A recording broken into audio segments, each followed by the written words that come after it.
नाजरीन आदाब, Avon TV में आप तमाम का खैर मकदम है। नाजरीन, जब मैं नया मदरसा बॉयज़ हाई स्कूल में पढ़ता था तो हमारे ड्राइंग के उस्ताद हुआ करते थे जलाल साहब, जो कि गुलबर्गा के थे लेकिन यहाँ पर मुलाजमत करते थे।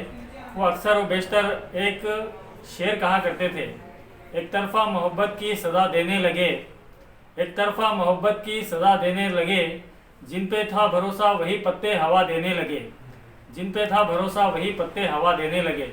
उस वक्त चूँकि हम बच्चे थे, हमें सही तरीके से उस शेर का मफहूम समझ में नहीं आता था, लेकिन आज एक ऐसी खबर हम आपके सामने पेश करने जा रहे हैं। इसके बाद बरसों पहले जलाल साहब के कहे गए शेर का मफहूम मेरे जहन में वाज़ेह तौर पर आ गया।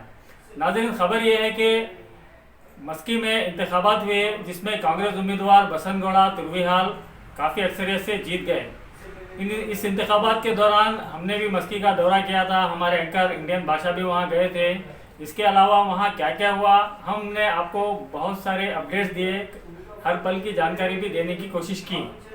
आपने देखा कि रायचूर से कई मुस्लिम अक़लियती लीडर्स वहाँ पर गए थे, जिनमें सरफ़हरिस्त असलम पाशा, जे साजिद समीर और ऐसे और भी कई अनगिनत हैं, जिनमें मुस्लिम काउंसलर्स, मुस्लिम कायदीन शामिल हैं, जो वहाँ पर जाकर बसंत गौड़ा तुर्वीहाल के लिए दिन रात मेहनत किए और उन्हें जितवाया।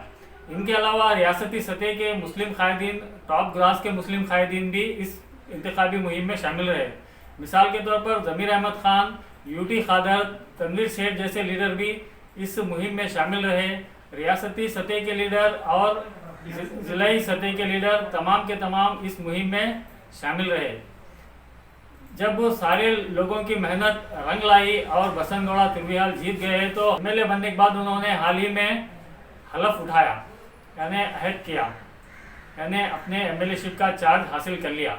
इस सिलसिले में केपीसीसी में उनके जीत के जश्न में एक तकरीब मुनक़िद की गई। बेंगलोर के केपीसीसी ऑफिस में एक तहनीती तकरीब मुनक़िद की गई, जिसमें कई कायदीन को मदऊ किया गया। यन्नस बोसरा से लेकर अमरेगौड़ा बयापुर और भी कई लीडर्स को वहाँ पर ज़िले के मदऊ किया गया। रियासती सतह के भी कई लीडर्स वहाँ पर मौजूद थे, जिसमें सिद्धरामैया और डीके शिव कुमार ने भी शिरकत की। ऐसी तकरीब में एक भी मुस्लिम कायद ना ही मुकामी है ना ही रियासती है।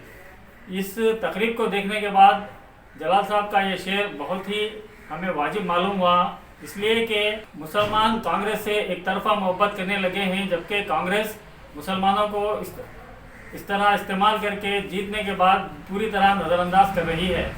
ये कांग्रेस का ये रवैया कई लोगों को खल रहा है और इस रवैये को देखने के बाद दक्षिणी ज़ुबान में ये भी कहा जाता है कि राबना तुम्हें चाबना हमें, यानी हमसे मेहनत कराई जाती है, हमें रबाया जाता है और जब फल खाने की बारी आती है तो वो लोग चाप जाते हैं। रायचूर ज़िले में नई नई मुस्लिम क़यादतें उभर रही हैं और कई कायदीन पहले से भी मौजूद हैं। उन तमाम को पूरी तरह इस तकरीब में नज़रअंदाज कर दिया गया। कम अज़ कम अगर ज़िले से किसी लीडर को, मुस्लिम लीडर को मदऊ नहीं कर सकते थे तो कोई बात नहीं, कोरोना का दौर है, हम भी अपने सीने पर पत्थर रखकर रायचूर ज़िले के मुसलमान सब्र कर लेते।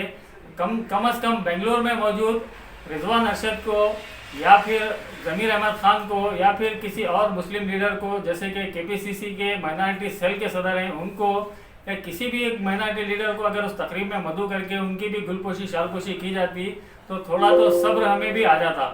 लेकिन ऐसा काम केपीसीसी ने नहीं किया, बल्कि उस तकरीब में जितने भी शुरका थे उनके फ़ोटो देखकर गौर कर कर के माइनॉरिटी ने तलाश किया कि कहीं तो एक तो माइनॉरिटी का इसमें कायद होगा, लेकिन उन्हें मायूसी ही हाथ लगी, कोई मुस्लिम कायद उसमें नज़र नहीं आया। कांग्रेस को चाहिए कि अपना रवैया तब्दील कर दे, या फिर मुसलमानों के लिए ये एक लम्हा फ़िक्र है, एक तरफा मोहब्बत आखिर हम कब तक कांग्रेस से करेंगे।